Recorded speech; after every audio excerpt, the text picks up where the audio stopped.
Howdy fellow model railroaders, my name is Kevin Brown. I want to thank you for checking out my YouTube channel. This episode I'm going to focus on the Galesburg train show, which was last weekend.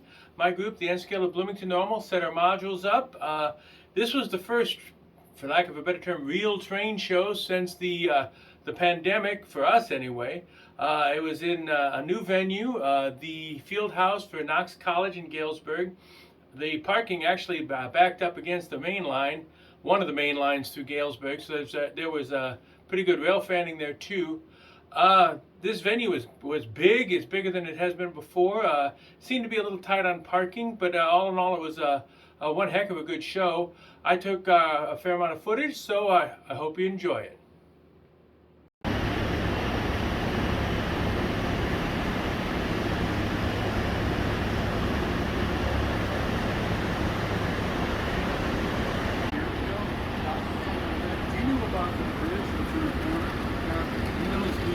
And I think you helped put that back in.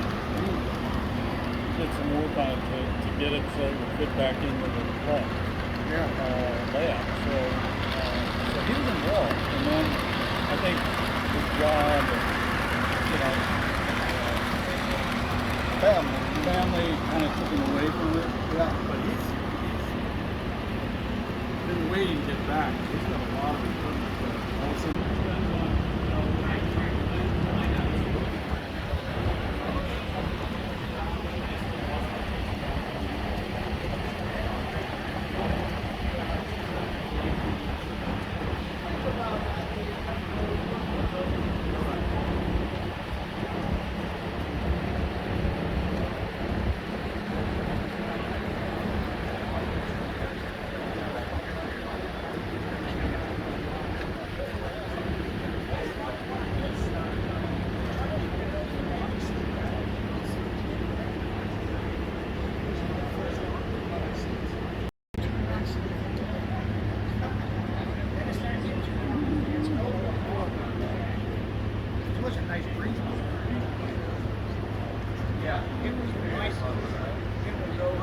Now, those things down here, now we just find, well, now we're out here, yeah.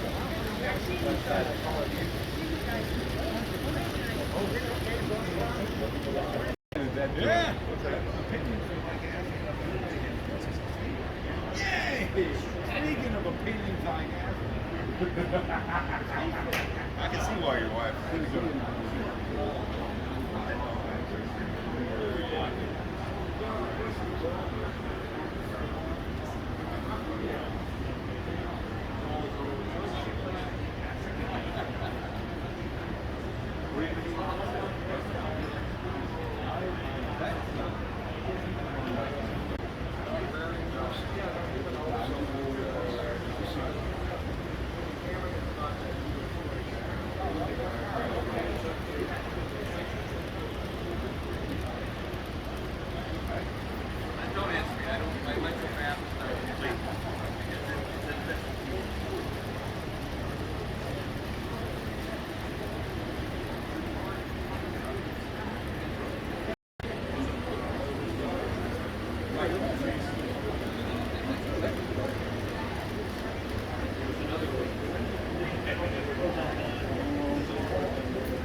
I do look forward to getting a chance to shoot your layout Yeah. once you get the feeling better.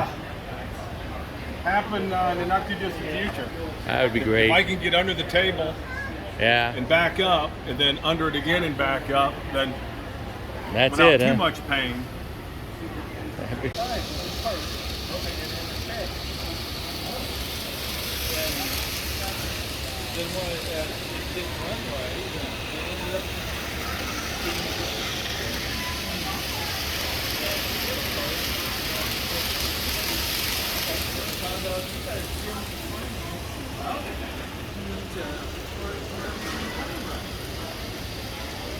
Time to get up and walk, Richard. I'm going down the stairs, man. All right. All right. Need a spotter? Okay. Boom. And then what's downstairs? That's right. Well, I gotta do that too, so. Might as well check it out. This is the only one up there. There's more than one up there. Down there, yeah.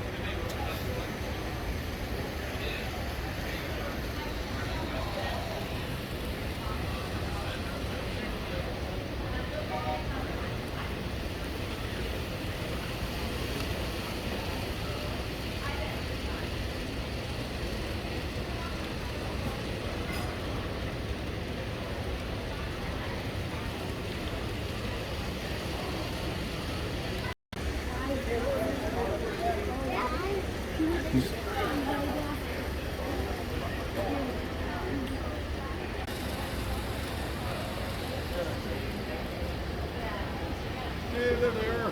Hey, Hey, how you doing? Good.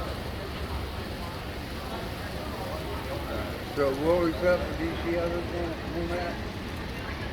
we are DCC on the inside, DC on the outside. No, wrong way. DC on the inside, DCC. But we can swap it real quick. Okay. I love this module. I gotta do it.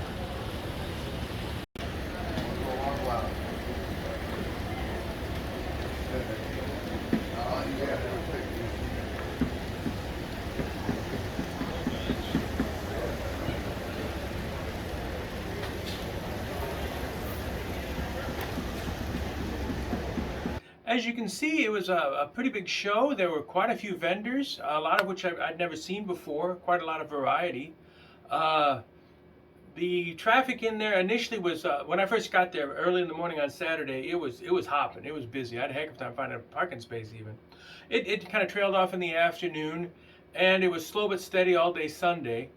I got a chance to talk to a few of the vendors and just overhearing conversations. It sounded like the vendors were happy with the number of people they had through and the amount of money they made, so I'm good with that.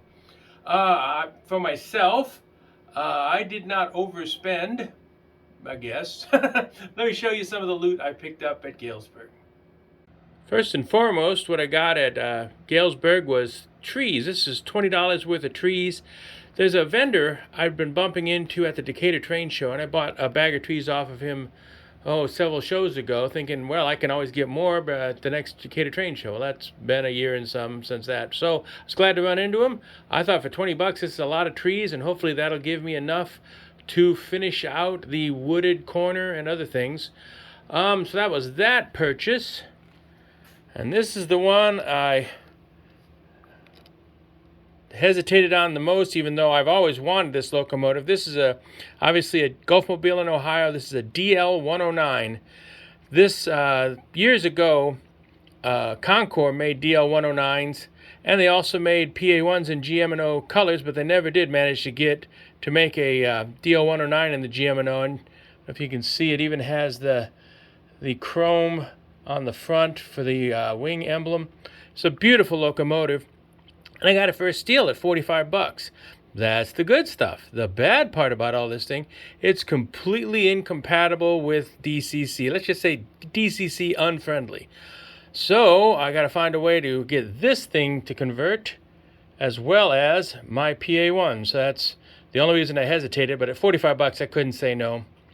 And the last thing, that's a little better in focus, isn't it? It is a gorgeous locomotive. The last thing I got, which is not something I bought, but it's still something Dave Gentry, my friend who made the Gentry Manufacturing, the flat I've got back on Blair Yard, finished up. He wanted to do a few things to the loading docks. So he brought that to the show. He's going to be moving away to Arizona here pretty quick, so I was glad to have a last chance to run with him, and this will go very nicely on my layout. So tell you what, I'm going to go put this where it goes and see if I can get the DL109 fired up, and let's show some stuff in the layout. Here's the flat Gentry Manufacturing, and here's the new addition, the loading zone, loading dock, with a boxcar ready to go. That turned out quite nice. And here's that DL109 sitting at the station. I couldn't be happier. It matches this set of old heavyweights that I've had for years and years. This was I think part of the Alton Limited steam engine set.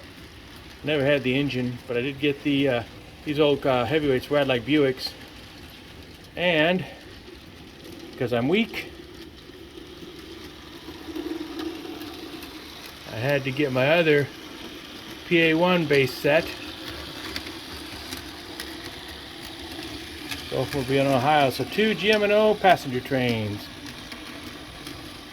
What's not to like?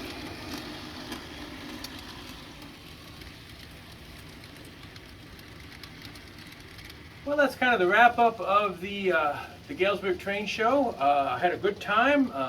It was the first real train show with vendors and everything we've been to since the pandemic, and it just felt really good. On that note, my group, the N-Scale of Bloomington Normal, we're just now starting to look at where we're going to go next. There's starting to be actually train shows again, and we have to schedule where we want to go, and that's kind of an ongoing thing right now. When I find out specifically, I'll share with you guys. It was fun at the Galesburg show, by the way. I did run into several people who were subscribers, and that's always a good thing. I always enjoy that. Yeah, things are going really good for once in N-Scale. So that's kind of all I've got for this video. If you like what you saw, please hit like and subscribe, and thank you very much for watching. Catch you next time.